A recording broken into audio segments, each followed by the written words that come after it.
there we were, all Kate, Sax, Di, Joe, the Lustigs, the Russells, and someone said to Sax, look, is it a problem with your shared kitchen with all those vegetables and so little meat? And Sax said, oh, on the contrary, I've asked her to marry me. Well, the reaction was a little bit mixed, you might understand. Some people asked, were they hearing correctly? But Felix, my grandson, he said, no, yes, you were hearing correctly. So, others among us had a bit of a different idea, because we have a different question. What took him so long? I mean, even ignoring the fact that that was more than a year ago, it's been a pretty long journey to get to this point. If you're someone who knows Kate or Sax since they were so high, as family or friend of the family, you must be as delighted as we are to have arrived at this destination.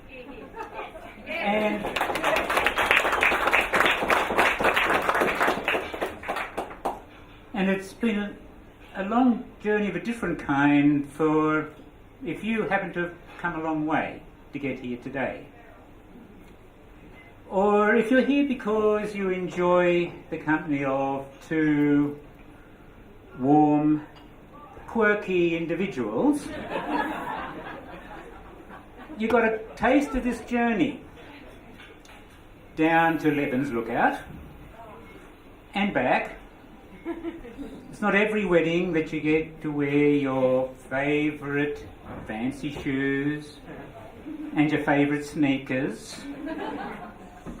But that's Kate and Sax, always on the go, mentally and physically active, lots of interests, and those lots of interests have allowed them to meet a lot of you and have you as your friends. We're about 130 people, but of course there's more than 130 people today because there's those who couldn't make it. And they're here with Kate and Sax in thought. And there's those who would have loved to have been here, who were there during Kate and Sax's childhood, such as the grandparents of Kate, whose necklace she's wearing as a symbol of them. As many of you know, the bond between Kate and those she cares for stays strong. There is a birthday card which is recycled every year, twice. For 20 years, Kate has written in that card and then given to Colleen for her birthday, and then Colleen writes to Kate for her birthday, and then Kate keeps it for another year. This tradition's been going for 20 years. Today, Kate is welcoming you, Sax, to her family. We know that over time, you will create new symbols of affection and esteem for each other. Some months ago, Kate climbed a volcano. Now, those of you who have been to Indonesia and done this sort of thing know you only have to start at 11 o'clock at night and get to the top by dawn, by which time you're about 2 kilometres higher than when you started. Now, Eileen and I, if there were genes for sportiveness, Eileen's and mine would be recessive. And our two daughters would have it from both sides. So we at least understand why Kate thought that she couldn't do it.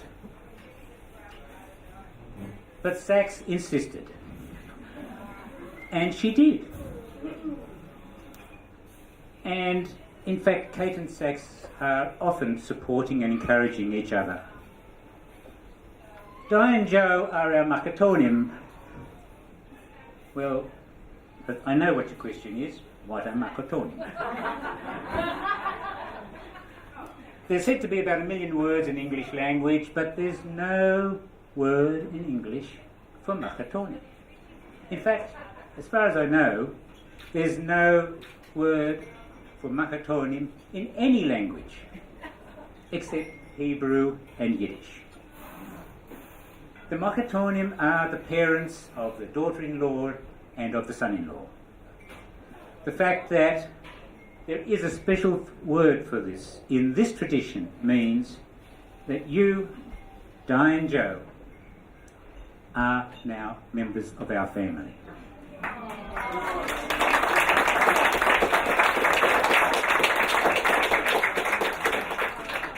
And I think I can say that Di, Joe, Eileen and I, we welcome all of you. Thanking you for helping us to celebrate this affirmation of the tie between Kate and Sax. This is a very happy day for the four of us, to see the children that we love being with each other like this. Coming back to journeys, I would like us all, family and friends, to give our son and our daughter a small demonstration of 130 journeys becoming one. Together, let us wish Kate and Sax lots of happiness, even better, fun. And as one, let us toast Kate and Sax. To Kate and Sax.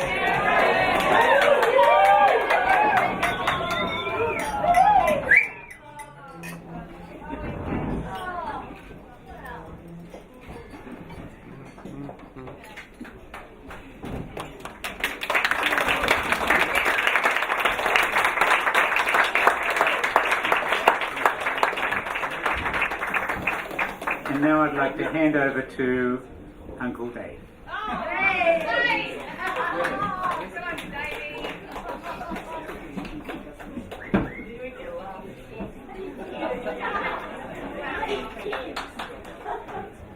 Terry, thank you very much for an extraordinary delivery of such golden words on such a happy wedding day.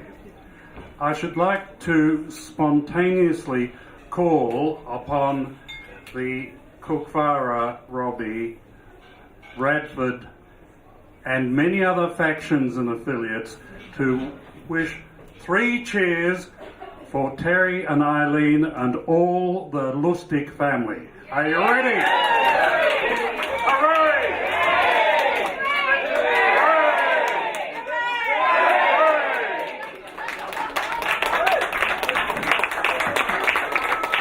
Thank you for your generous applause and popular shout. What a delightful addition to the Absolutely. Perfect. I am the only true uncle of the bloodline of young Sax and his godfather too. And this is a short speech delivered in honour, or particularly perhaps of the groom, but also with remembrance of our extraordinary beautiful bride, to thank him personally for myself that he's never caused me the slightest trouble as a godson, never been on the phone for money, never been any trouble whatsoever.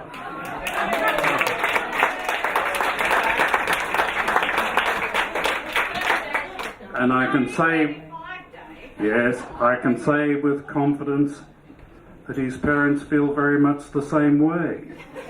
He's never caused them any other trouble whatsoever, either save and except when he fell off his bicycle and injured himself, which he seemed to do very often. Skin goes back.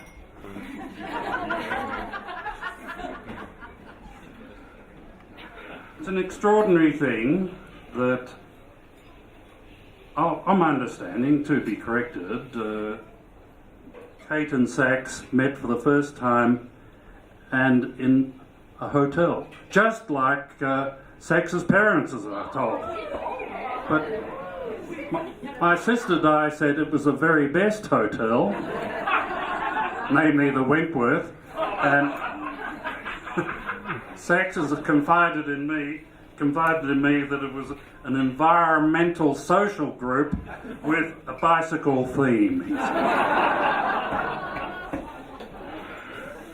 Interesting that Terry should have so aptly touched on the athletic genes for his family, perhaps if I may say, because I was about to say that the Robbies and Cookvaras are not persistent and in unswerving athletes, but they would watch out the window to see Sax running by at a colossal speed.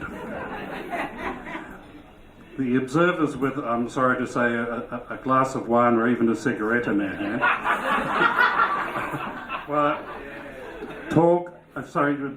Sax has done us extraordinary proud in that field.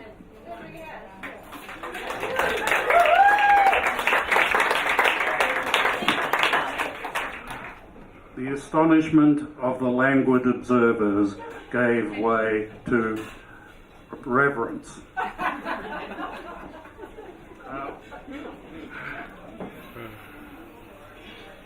I understood that in an early attempt by Sax at a proposal to the lovely Catherine occurred in hospital circumstances. And having received an equivocal reply, his intention was to rush her up to the top of Mount Kosciuszko and marry her right there, with the stars as their minister and the moon as their best man. But caution has prevailed, and we have been able to have a setting of an extraordinary wedding at Evans Leap, a leap discovered, I'm pleased to report, according to my profession, by a solicitor in 1882, and this has been the most magnificent setting all round for a spectacular wedding. I'd like to congratulate the organisers.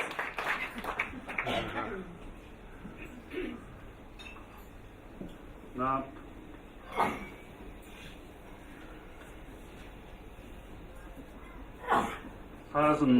please pardon a short pause because my mind is of a torrent of ideas. And I should like to turn to our stunning bride, Catherine. I think of her with great reverence again and respect as the fair maid of Perth. Now, she was born in Perth a little while ago, and the great composer George Bizet dedicated an opera to the fair maid of Perth, the Perth in Scotland, of course. But here she is today, and people say, well, what's the link? Well, the heroine of the fair maid of Perth was Catherine. You can look it up on Wikipedia if anyone's got doubts.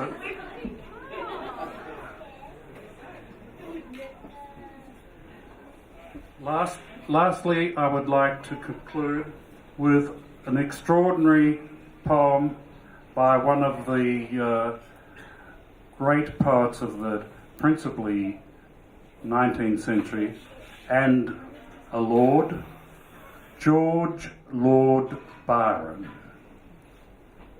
of Catherine. She walks in beauty like the night of cloudless climes and starry skies, and all that's the best of dark and bright meet in her aspect and her eyes. Thus mellowed to that tender light which heaven to gaudy day denies. One shade the more, one ray the less, had half impaired the nameless grace which waves in each raven tress, or softly lightens o'er her face, where thoughts serenely sweet express how pure, how dear their dwelling place.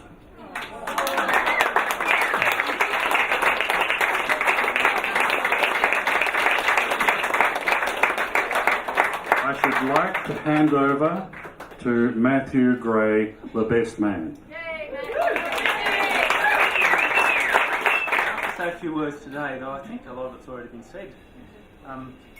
One thing, for instance, I can't even say. Oh, sorry. I'll go a little bit too. One thing I can't even say is, didn't the bridesmaids look lovely? Apparently, you're all bridesmaids, all the women anyway. So, I do have a couple of thoughts, and one thing that I found inspiring over the last couple of months is that apart from Catherine's wedding dress, Sax and Catherine seem to have shared and been involved in just about every decision in regards to this wedding. And when I got married, the advice I tried to follow was not to do anything at all to interfere with my future wife and mother-in-law's special day.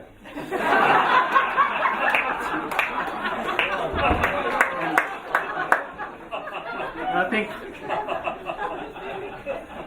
arguably, I think this is the easy road. But Sax and Catherine, they don't seem to take that easy road. I think it's fair to say that they each know their own mind on a broad range of issues, and that they communicate that freely with each other. And here's the thing, though, that I've noticed, particularly in Sax, is when they reach the compromise, he seems all the happier with the outcome, because they've reached it together. And Sax even seems to get excited about the process of reaching the compromise. So the comment is that I just think that this bodes well for an enthusiastic, lifelong relationship full of togetherness and fun. I'd say Sax over there has always been a pretty happy guy, and I've known him for 25 years now. But I have to say I've never seen him so happy and content as since he met Catherine.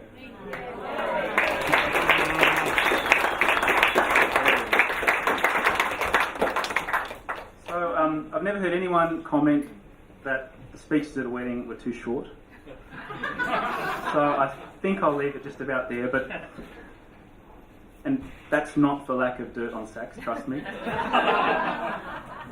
But I would like to propose a toast, and first though, I'd like to tell you what the toast is not, because Sax was best man at our friend Adrian's wedding, who's over there today, some years ago, and he proposed a toast, and it was somewhat cryptic.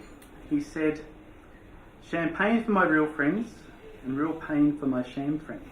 And I think some of the guests are still wondering which category they fit into. So instead, I'll ask you to raise your glass and simply drink with me to the bride and groom.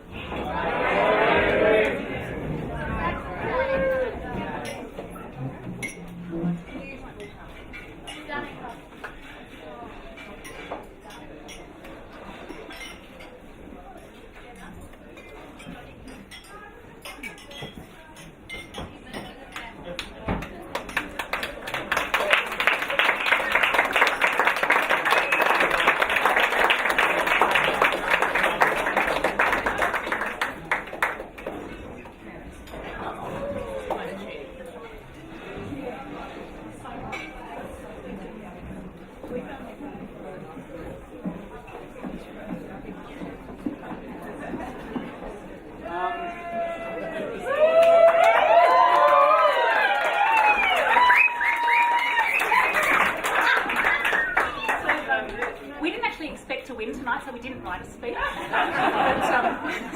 But, The microphone. Sorry, can't hear you. I'll try again. We didn't expect to win tonight, so we haven't written a speech. I guess, well, certainly, it's one of the things, as most of you know, those of you know who me, most of you who know me, you know that I really like the movies, and I love the Oscars. It's the only award show I'll ever watch. one of the things, it looks like I'm actually going to miss it this year because we'll be out on our honeymoon, but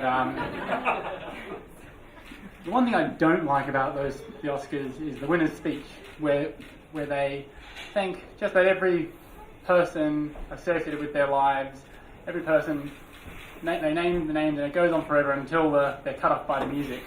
So I'm not going to do that. A lot of people have helped with making today so special, and you know who you are, and I really thank you from the bottom of my heart. Really, there's only one person I need to thank today, and that's the girl who said yes when I asked her to marry me.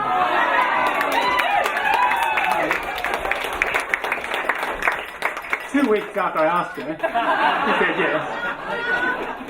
But she did. And she never said no. But she's the only one I really want to thank today, and thank you, Kate, for being there and doing okay.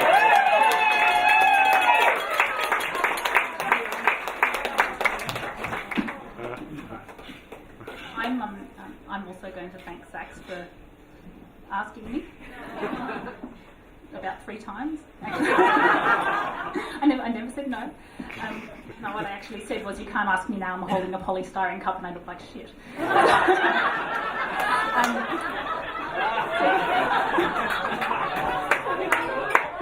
I wanted to remember it. Unfortunately I do, but anyway. The other person, we do have a lot of people to thank, and we will thank you all individually for all the things you've done without telling everybody. But I do want to just acknowledge the one person who actually helped me end up with Sax. When I first saw Sax, literally across a crowded room in a pub, I said to the person who was sitting next to me, oh, there's a handsome guy. And she said, where? And he was gone in an instant. And unfortunately I was on crutches at the time. And normally I would have sort of casually sauntered around the pub, hoping to mistakenly bump into him. And I couldn't do it. I was trapped for the entire night, sitting on a stool with crutches.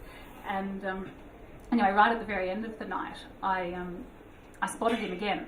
And poor Roxana, wherever she is, I can't see her, but right at the back, Roxana was with me at the time, and I said, there he is. And she said, well, go and talk to him. And I said, no, I can't. And she spent probably about 10 minutes reminding me that this was the year I had said I was going to be brave. If I saw a handsome man, I was going to go up to him and I was going to tell him how handsome he was. I was going to be really brave, and I hadn't actually seen a handsome man the entire year, and it was September already. So why don't I do something about it? And we were standing there looking quite stupid for a while, and Sax could see that we were looking at him. And eventually he just shouted out, "Can I help you?"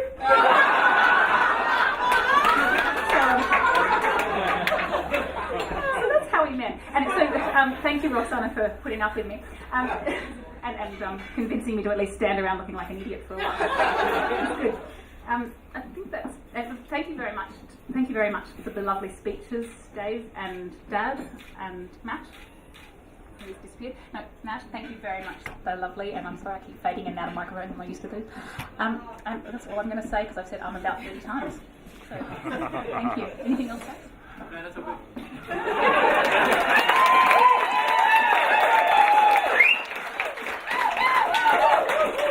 Thank you all very much for coming. With the exception of about 3 people who live in the Blue Mountains, you've all made a massive effort. But the people who live in the mountains have also made an effort.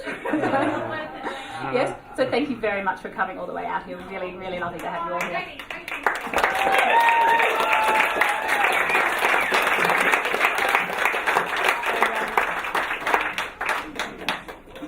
And one last thing.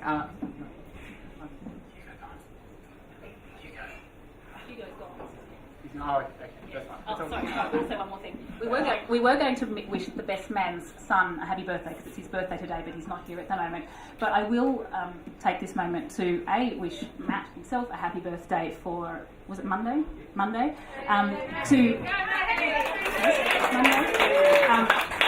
To wish my poor overlooked sister happy birthday for Tuesday. Sorry, I'm a bit busy worrying about myself. So apologies, Colleen, and happy birthday to you. And to Andrew Johnson, we would like to wish you a happy birthday for, was it Thursday? Was it Thursday? Wednesday, sorry, Wednesday. So happy birthday, Andrew. We've missed anybody else?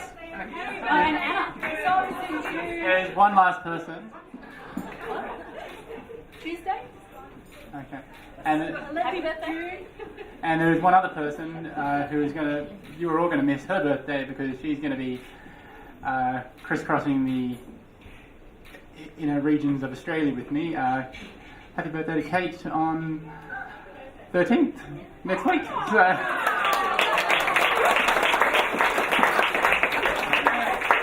I think that's enough speeches for now. So thank you very much to everybody.